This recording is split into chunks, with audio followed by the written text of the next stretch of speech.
Kalaboso ang negosyanteng nagbebenta ng mga ninakaw umunong baterya at iba pang gamit mula sa iba't ibang cell tower sa Metro Manila.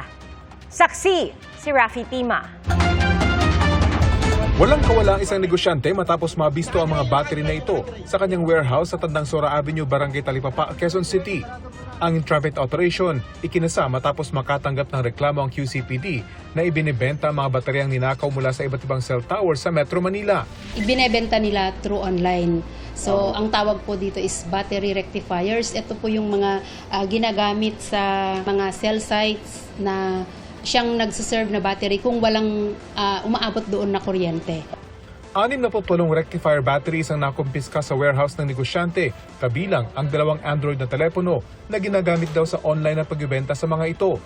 Iniimbestigahan pa ng QCPD Criminal Investigation and Detection Unit kung sino ang mismong nagnakaw sa mga baterya.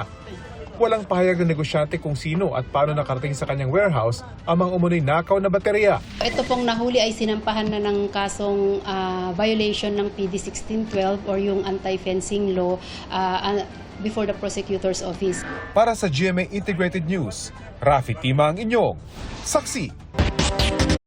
Mga kapuso, maging una sa saksi. Mag-subscribe sa GMA Integrated News sa YouTube para sa iba't ibang balita.